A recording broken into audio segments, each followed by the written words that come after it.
할렐루야! 우리 보냄교회에서는 새해를 맞이해서 우리 그리스도인들이 그동안 소홀히 여기거나 혹은 놓치며 살았던 우리 그리스도인들의 신앙생활의 본질들에 대해서 살펴보고 있습니다. 오늘은 마지막 시간으로 성경 해석의 본질에 대해서 말씀을 드리고자 합니다. 여러분, 하나님의 계시의 말씀인 성경을 올바르게 해석하지 못한다면 차라리 하지 않음만 못합니다. 왜냐하면 성경을 자의적으로 해석할 경우에 거기에서 파생되는 나쁜 그리고 해로운 결과는 우리들의 상상을 훨씬 뛰어넘기 때문입니다. 말도 안 되는 엉터리 해석을 따르다 보면 그 해석을 따라서 하는 한 신앙인의 삶뿐만이 아니라 그가 속한 가정 그리고 그가 속한 공동체까지 큰 피해를 입히기 때문입니다. 특별히 오늘 본문 요한계시록 13장 18절에 나오는 숫자 666과 관련해서 말도 안 되는 엉터리 해석이 또 나와서 많은 이들을 안타깝게 하고 있습니다.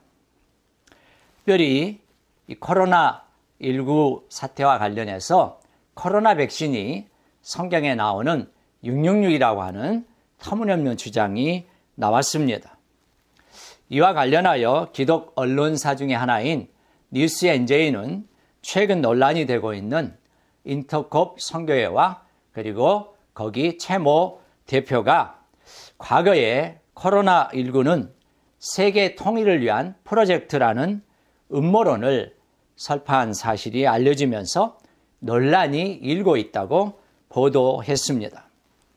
이 뉴스엔제이 기사에 따르면 인터컵의 최 대표가 주장하기를 빌 게이츠를 비롯한 세계 기술 부자들이 코로나19를 핑계로 DNA 조작 백신을 만들어서 전 세계 시민을 통제하려고 한다는 것입니다.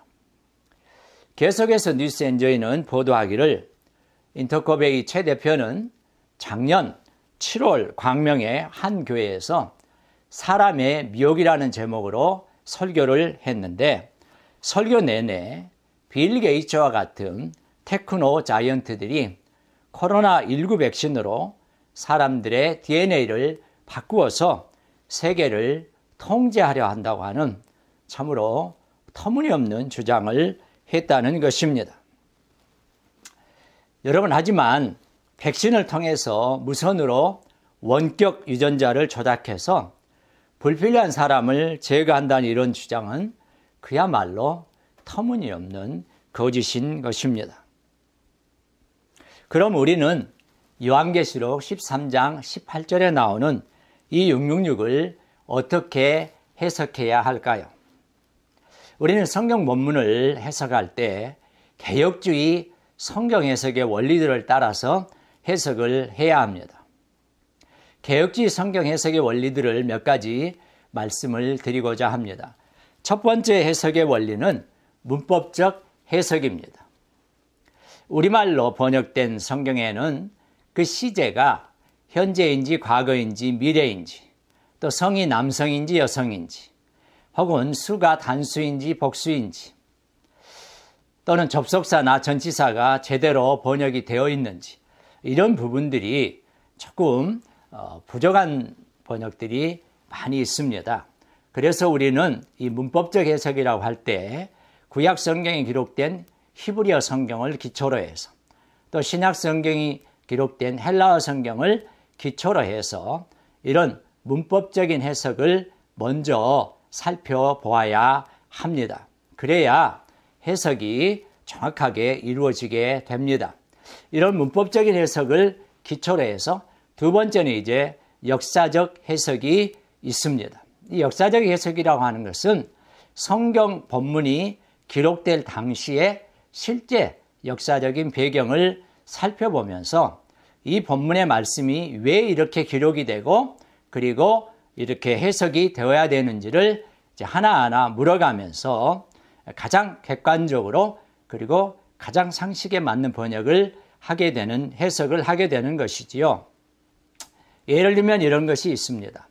예수님 탄생 시에 헤롯 대왕이 만 2세 이하 사내 아이들을 다 죽이도록 명령을 했는데 왜 그렇게 잔인한 명령을 내렸는지를 우리가 이해하려면 역사적으로 헤롯이 어떤 상태에서 왕이 되었는지, 왜 그가 자신의 왕에 대해서 그토록 불안해했는지를 우리가 이제 알게 되면 그 본문을 이해하는데, 해석하는데 큰 도움이 됩니다. 그리고 세 번째 해석의 원리는 성경적 해석입니다. 이것은 성경을 성경으로 해석하는 그런 원리입니다. 구약 성경을 이해하기 위해서는 구약의 다른 또 성경들, 그리고 신약의 본문들을 서로 비교하면서 살펴보면 훨씬 더 폭넓게 이해가 됩니다. 신약 성경도 마찬가지입니다. 신약 성경의 본문들을 이해하기 위해서는 구약의 성경들을 참고로 하고 또 신약의 다른 성경들을 참고로 할 때 정확한 해석들이 이루어지게 되는 것입니다. 그리고 이제 마지막으로 영적인 해석이 있습니다. 문법적인 해석, 역사적 해석, 그리고 성경적 해석을 기초로 해서 마지막으로 영적인 해석을 해야 되는 것이죠. 이 앞에 기본적인 해석들을 다 빼버리고 처음부터 영적인 해석으로 들어가게 되면 상당히 위험한 결과들을 초래할 수 있습니다. 그럼 오늘 이 본문에 나오는 숫자 666을 우리가 어떻게 해석해야 하느냐? 특별히 이 네 가지 해석 원리 중에 역사적 해석과 그리고 성경적 해석을 우리가 참고로 해서 해석을 해야 합니다. 우선 계시록 13장은 두 짐승에 관한 이야기를 다루고 있습니다. 그런데 이 두 짐승은 앞장인 12장에 나오는 영과 밀접한 관계를 갖습니다. 12장에 등장하는 영의 정체가 무엇이고 무엇을 상징하는 것인지를 먼저 살펴보아야 합니다. 12장 9절에 그 해답이 나와 있습니다. 큰 용이 내쫓기니 옛뱀 곧 마귀라고도 하고 사탄이라고도 하며 온 천하를 꿰는 자라. 즉 12장에 나오는 이 용은 창세기에 등장하는 옛뱀이고 그리고 그 정체 상징하는 것은 사탄, 마귀라고 하는 것을 성경이 이렇게 이야기를 해주고 있습니다. 이와 같이 성경을 성경으로 해석하는 것이 바로 성경적 해석입니다. 그런데 오늘 요한계시록 13장 4절을 보면 바로 사탄 마귀인 이 용이 옛뱀이 짐승에게 권세를 주었고 이 짐승이 용에게 경배한다로 그렇게 기록하고 있습니다. 그러므로 13장에 등장하는 첫 번째 짐승 그리고 두 번째 짐승, 이 두 짐승은 바로 사탄의 행동대장 역할을 하는 존재들이라는 것을 우리가 알 수 있습니다. 그러면 이 두 짐승으로 상징되는 것은 무엇일까요? 이 질문에 대한 답을 찾기 위해서 필요한 것이 바로 역사적 해석입니다. 왜냐하면 사도 요한이 요한계시록을 기록할 당시에 기독교인들을 박해하고 핍박했던 이들이 바로 로마의 황제들이었기 때문입니다. 로마의 황제들을 숭배하라고 하느니 로마 황제 숭배는 당시 초대교회 그리스도인들이 목숨을 걸고 거부하고 그리고 반대했기 때문에 로마 제국의 황제들은 기독교인들을 가진 방법으로 핍박하고 박해했던 것입니다. 이런 배경을 전제로 해서 당시 로마 제국의 권력자들이 이제 모든 사람들에게 그 오른손이나 이마에 표를 받게 하고 이 표를 가진 자 외에는 매매를 못하게 하는데 이 표는 그 짐승의 이름이니 그 이름의 수다, 이름이나 그 이름의 수다라고 바로 말하고 있고 이게 666이라 하는 것입니다. 여러분 그런데 사도 요한은 이 짐승의 숫자와 관련해서 독자들에게 지혜와 총명을 요구하고 있습니다. 이는 이 숫자가 의미하는 것이 무엇인지, 무엇을 상징하는지를 이해함에 있어서 상당한 주의가 필요하다는 것을 뜻합니다.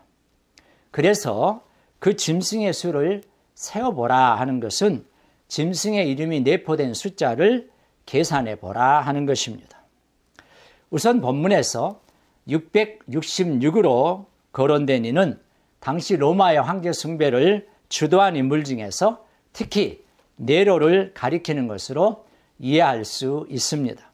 왜냐하면 네로의 헬라어 이름을 히브리어로 음역한 후에 그 이름에 내포된 숫자를 모두 합한 것이 바로 666이기 때문입니다. 물론 여기서 사도 요한이 네로 황제를 대두시키는 것은 그 황제를 통해서 교회 공동체를 핍박하는 로마 황제 전체를 포괄적으로 나타내는 대표자로 제시하려는 의도가 있었기 때문입니다. 그러므로 성도 여러분, 오늘 본문에 나오는 숫자 666이 과거에는 바코드다. 그리고 얼마 전까지는 베리 칩이다. 그리고 최근에는 코로나 백신이다. 이런 모든 주장들은 말도 안 되는 현혹시키는 거짓 주장들인 것입니다. 2000년 전에 초대교회 성도들을 갖은 방법으로 핍박하고 박해해서 교회를 무너뜨리려고 했던 사탄 마귀가 오늘 또 극단적 세대주의적 종말론을 따르는 자들을 통해서 교회를 어지럽히고 있고 성도들을 미혹하고 있다고 하는 것을 우리는 바로 알아야 합니다. 그러므로 올바른 개혁주의적인 성경 해석에 입각해서 우리 주님 다시 오실 때까지 인내와 믿음으로 싸우면서 죽도록 충성해서 영광스러운 승리의 열매를 거두어야 할 것입니다. 우리 모두가 그러한 신실한 성도들이 될 수 있기를 주님의 이름으로 축원합니다.